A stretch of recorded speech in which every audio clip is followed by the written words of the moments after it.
Imagine forming a band with uh, absolutely zero traditional musical skill. Right, like none at all. None.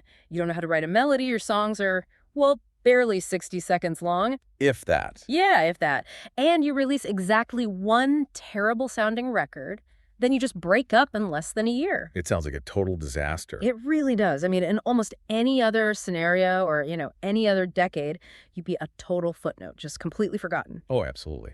But if you happen to be doing this in 1980, right, in New York City, you might just accidentally invent the blueprint for a massive global musical movement. Which is just wild to think about. It is. And today on the Deep Dive, we are exploring this monumental paradox. We're looking at how a band that barely even existed managed to completely change the trajectory of music history. It's a fascinating case study. So we're pulling insights today from this fantastic retrospective column. It's by an author named Mimernir, published over at Monumental Movement Records. Right, a really great piece. Yeah, it's called S.O.A., the first warning bell carved into the dawn of hardcore. And to really grasp the sheer impact of that warning bell, we have to put you, the listener, right on the pavement of New York City in 1980. Yeah, and that is the absolute critical starting point. Yeah. Because you really can't understand the explosion of a band like S.O.A., which stands for State of Alert, by the way. Right. You can't understand them without feeling the actual air in the room they walked into. And in 1980, the air in that New York punk scene was getting pretty stale. Which sounds crazy because we think of New York punk as this legendary thing. Exactly. I mean, think about the 1970s. You had this legendary cultural renaissance down at CBGB in the Bowery. Oh, yeah. The Ramones, Television, Patti Smith. Blondie. I mean, they had completely shattered all those bloated stadium rock pretensions of the early 70s. It was genuinely revolutionary. But then time moves on. Right. By 1980, Yeah. that revolution had basically been televised, packaged, and sold. It had gained massive international fame. And fame changes things. Always. The moment a rebellion gets famous, it develops a rule book. Right. I always think of it like a disruptive tech startup. Oh, that's a good comparison. You know what I mean? You have this scrappy, rule-breaking company operating out of a freezing garage somewhere. They are completely terrified and totally innovative. And they upend the whole industry. Exactly.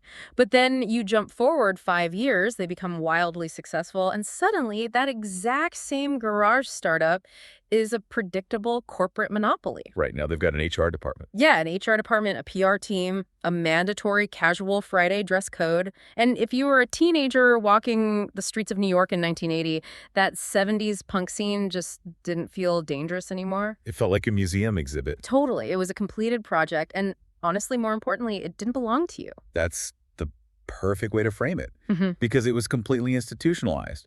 I mean, the older punks, they had their specific haircuts. The uniform. Yeah, their specific leather jackets, their specific sonic vocabulary. Mm-hmm. And while New York punk was settling into this really comfortable, defined boundary, the ground was kind of shaking elsewhere. Out on the West Coast, right? Out in Los Angeles, yeah. Yeah. And down in Washington, D.C., there was this subterranean rumble. Like a brand new expression was emerging from teenagers who just felt completely left out of that 70s punk narrative. As it wasn't theirs. Right. And this new sound, it was faster, it was radically shorter, and it was vastly more aggressive. Just pure speed. Pure speed. This is really the primordial ooze of what would eventually be crowned hardcore. And S.O.A., they are the vital missing bridge in this timeline. They brought it to New York. Exactly. They were the visceral, completely unpolished reaction to that New York stagnation. They brought that D.C. speed directly into the 5 boroughs. Which makes total sense when you look at the physical environment. Like, you cannot separate the music from the geography. Oh, absolutely not. I mean, 1980 New York City wasn't just, rough around the edges. It was functionally bankrupt. It was a very dark time for the city. You had entire blocks of the Bronx burning down because landlords were literally torching their own buildings for the insurance money. Just unthinkable today. Right. You had garbage strikes, piling trash 2 stories high on the sidewalks. The subway cars were covered inside and out in graffiti. And violent crime was just a daily, highly visible reality. It was everywhere. So if the older punk scene was singing about, like, art school concepts or just hanging out at CBGB, they weren't reflecting the reality of a teenager who was just trying to survive the subway ride home. No, not at all. Something new had to act as an environmental reflex. And that reality is literally baked into the band's name, State of Alert. Yeah. The MMR retrospective makes a really brilliant observation about this. They point out that naming the band State of Alert was not some calculated marketing ploy. It wasn't just to look edgy. Right. It wasn't a catchy slogan designed to look cool on a patched denim vest. It was a completely unfiltered verbalization of the mental state of a New York City youth at that exact moment. Because of the danger. Yes. When you step out of your apartment and you are surrounded by severe economic anxiety, feeling public safety, and just this profound sense of urban decay, your nervous system is literally operating in a constant state of alert. You are constantly scanning for threats. Exactly. Okay, let's unpack this, because I think a lot of people might wonder about their approach here. Sure. If you are a group of intelligent, angry young people surrounded by all of this societal collapse, the landlords, the crime, the failing economy, the traditional artistic response would be to write a brilliant critique about it. Right, like a protest song. Yeah. Think of folk music or early hip-hop or even later punk bands like The Clash. They wrote these big anthems explaining exactly what was wrong with the government. So why didn't SOA write complex political manifestos? Well, what's fascinating here is that SOA existed in a pre-ideological state. Pre-ideological. Yeah. And that is a crucial distinction if you want to understand their legacy. They hadn't reached the point of writing a thesis about their pain. They were just in it. Exactly. They didn't offer explanations. They didn't construct narratives or propose political solutions. They were operating entirely on pure instinct. Wow. Think about the difference between touching a hot stove and writing an essay about thermodynamics. Oh, that's a great way to put it. SOA was just the act of pulling your hand away and screaming.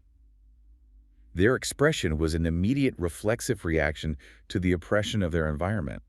It was pure emotional pressure, released entirely as sound. So it wasn't intellectualized at all. Not even a little. The anxiety hadn't formed into articulate words yet. It was just a raw, unedited feeling of panic. I really love that stove analogy. And, if they weren't interested in writing complex political manifestos, their actual musical structure, like the literal notes they were playing, had to physically manifest that panic. It had to match. Right. You can't sing about a state of alert over some mid-tempo melodic pop progression. The medium has to match the message. And it did. Violently so. Yeah. I mean, their sound was completely reductionist. They stripped away absolutely everything that wasn't strictly necessary for survival. Just the bare bones. Less than bare bones. We're talking about songs that maxed out at around 1 minute long. 60 seconds. Yeah. Forget about elaborate intros, forget about vocal harmonies, and absolutely forget about guitar solos or musical bridges. No time for a solo when you're running for your life. Exactly. But it wasn't just the length. It was the actual mechanics of how they played. In a normal rock band, the drums sit in the back, lay down a steady groove, and they anchor the song. Keep the time. Right. But in SOA, the drummer was actively attacking the kit, pushing the tempo so hard it felt like he was trying to outrun the guitarist. Oh, wow. And the guitars weren't playing traditional blues-based riffs anymore either. They were hovering right on the bleeding edge between a rhythm and just pure chaotic noise. Here's where it gets really interesting. The retrospective uses this phrase that I just haven't been able to stop thinking about. It describes SOA's music as existing as a result of excision rather than construction. Yes, that is such a key point. I mean, think about a traditional musician as a bricklayer. You lay down the drum track, you add the bass brick, you mortar in the rhythm guitar, and you build a nice, sturdy house. A nice, neat little pop song. Right. But SOA wasn't building a house. They were like a frantic sculptor hacking away at a giant block of marble with a sledgehammer. Just smashing it. Just smashing and cutting away at the traditional walk format until absolutely nothing was left except the raw, exposed nerve. They violently excise everything that wasn't pure adrenaline. If we connect this to the bigger picture, that concept of excision is exactly why they sound so completely different from what New York hardcore eventually became. How so? Well, if you fast forward a few years into the mid to late 80s, New York hardcore developed a very specific muscular sound. Like the classic tough guy hardcore. Right, it had a heavy groove. It was meant to make a room bounce. SOA had none of that groove. None of it. They were operating much closer to the initial hyper-fast impulse of DC hardcore. So no bouncing? No. It was a dry, high-tension, brittle sound. They completely rejected traditional musical technique because technique takes time. And they didn't feel like they had any time. The state of alert. Exactly. They prioritized the immediate eruption of emotion over trying to impress anyone with how well they could tune their instruments. But I've got to play devil's advocate here, or at least voice what I'm sure some listeners are probably thinking right now. Go for it. If you have a band that is actively hostile to traditional musical structure, a band whose songs are 60-second panic attacks of pure noise and speed, Yeah. how do they manage to actually record anything? You'd think a studio engineer would just kick them out immediately, or they would spontaneously combust before ever getting a track down on tape. You would think so. But they did leave behind one physical artifact. They did. They somehow managed to get it on wax. Their sole official output is a 7-inch vinyl record called the No Policy EP. No policy. Fitting. Very fitting. And let's be incredibly clear about this. You do not put on the No Policy EP to marvel at its pristine audio quality. I'm guessing it doesn't sound like Abbey Road. It sounds like a blender full of glass. Wow. It is crude, it is entirely unpolished, and it is completely devoid of any studio magic or sonic decoration whatsoever. Just noise. It sounds exactly like what it is, a rapid, unprocessed documentation of 4 kids playing as fast as humanly possible before the studio time ran out. And even that crude recording was just a pale shadow of what it actually felt like to be in the room with them. I mean, from 1980 to 1981, S.O.A. was playing these shows in tiny, forgotten clubs, VFW halls, and these DIY basement spaces around New York. Really underground spots. Yeah.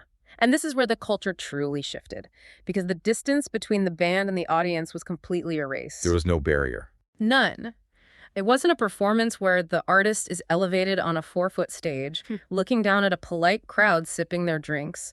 The band was on the floor. Right. The crowd was on the floor. The shows were defined by this intense collision energy. It was physical, it was chaotic, and it was intimately dangerous. Very dangerous. The microphone was constantly being shoved into the faces of the audience. You didn't go to an S.O.A. show to tap your foot. You went to survive the room. But honestly, I have to push back here. Okay, what's the hang-up? If the only record they ever released sounds terrible from a production standpoint, and if their live shows were basically just sweaty kids running into each other in a basement, Yeah. isn't this just a case of modern music historians over-intellectualizing a bunch of kids making a racket? I mean, why are we dedicating an entire deep dive to a band that couldn't even play their instruments well? It's a completely valid skepticism. I mean, on paper, it sounds like total nonsense. It really does. But the answer lies in the concept of a baseline. The No Policy EP and those chaotic live shows act as an incredibly rare ground zero document. Ground zero. Yes. Because the record is so crude, it preserved the exact unprocessed initial state of hardcore music. Remember what we said about the 70s punk scene becoming institutionalized? Right. The uniform, the rules. Well, eventually, hardcore became institutionalized too. By the late 80s and into the 90s, hardcore had strict rules. It got its own rule book. Exactly. It had a uniform. It had specific political stances you were strictly required to hold. It had a very defined guitar tone. The groove you mentioned earlier. Right. So to understand how a genre builds all those rules, historians need a baseline. You need to know what the completely wild, untamed, untheorized version of the music sounded like right at the Big Bang. Before anyone touched it. Exactly. S.O.A. is that Big Bang. It's the definitive proof of the genre's chaotic infancy before anyone really even knew what to call it. That makes a lot of sense. It's like catching a snapshot of a hurricane right before the meteorologists step in to give it a name and a category number. That's a great analogy. It's just pure, terrifying weather. But here is the tragic, or, maybe necessary reality of weather like that. A flame burning that bright and frankly that recklessly just cannot sustain itself. It burns out. You cannot live in a perpetual, unedited panic attack without your nervous system just shutting down. And by 1981, after barely a year of existence, S.O.A. was done. Yeah, it was over very quickly. But their fade out is actually the very thing that cemented their massive, sprawling legacy. Right. The breakup is almost as important as the band itself. And what's really funny is how anticlimactic the end actually was. It wasn't some huge dramatic thing. Not at all. There was no massive explosive backstage fist fight. There was no tragic tour bus crash. It was essentially just a natural fade out. Just life happening. Pretty much. People moved away, the teenagers grew up a little bit, and personal interest just changed. They simply couldn't maintain the speed. It's impossible to maintain. Right. But rather than simply dying and being swept into the dustbin of music history, the dissolution of S.O.A. acted as a huge cultural catalyst. The band shattering was really the beginning of several other massive, distinct cultural shifts across the entire country. And you absolutely cannot talk about the shattering of SOA without talking about the biggest piece of shrapnel they left behind, their Oh, vocalist. yes. A kid who would go on to become one of the most central, recognizable figures in all of punk history. Mhm. We are talking about Henry Rollins. A legend. Yeah. At the time of SOA, he was just a kid from the DC area who was hanging around the New York scene. He joins SOA, releases this primal scream of an EP, learns how to physically command a room filled with all that collision energy. Trial by fire. Literally. And then the band dissolves. So what does he do? He takes that raw, unformed violence, packs his bags, and heads out to California. And joins Black Flag. He joins Black Flag. And that is where his expression becomes much more sustained, heavily structured, and globally recognized. Right, Black Flag had the structure. SOA didn't. Exactly. You look at Rollins in Black Flag, the muscular, intimidating, militant frontman, and you realize SOA was his training ground. It was the raw ore that he later forged into steel out on the West Coast. Rollins definitely carried the virus to California, absolutely. But we also can't ignore the crater left behind in New York. Right, the rest of the band. The New York-based members of SOA, along with their immediate circle of friends, the kids who were at those basement shows, they stayed behind. And they didn't just hang up their leather jackets. They kept going. They became the foundational architects for the massive New York hardcore scene that completely dominated the next decade. Oh, wow. The energy generated in those tiny SOA shows directly fed into the formation of legendary, genre-defining bands like Agnostic Front and the Cro-Mags. Huge names. But beyond just forming new bands, they built the literal infrastructure. They figured out which VFW halls would let them play without calling the cops. Because they had to build it from scratch. Exactly. They started designs to spread the word. They created the underground tape trading networks. The people in the room for SOA were the ones who went on to pour the concrete for the whole institution of New York hardcore. So what does this all mean? When we zoom out and look at this 12-month flash in the pan, it means SOA was never meant to be an endpoint. No, not all. They weren't trying to write the final chapter of punk rock. They were a massive, chaotic branching point. A massive intersection. Exactly. They were the physical intersection where the stale energy of 70s New York punk, the terrifying reality of 1980 urban decay, and the hyperspeed of DC youth all collided at 100 miles an hour. Just bam. Bam. They shattered on impact, and the pieces shot out in a dozen different directions to seed the entire 1980s hardcore landscape from the East Coast all the way out to California. This raises an important question, though, especially for anyone studying the history of art or music or really any cultural movement. What's that? When you look at the raw, unedited blueprint that SOA provided, you really have to ask yourself, what did those subsequent bands, the ones who went on to have 10, 20-year careers, decide to keep from SOA's sound? Right.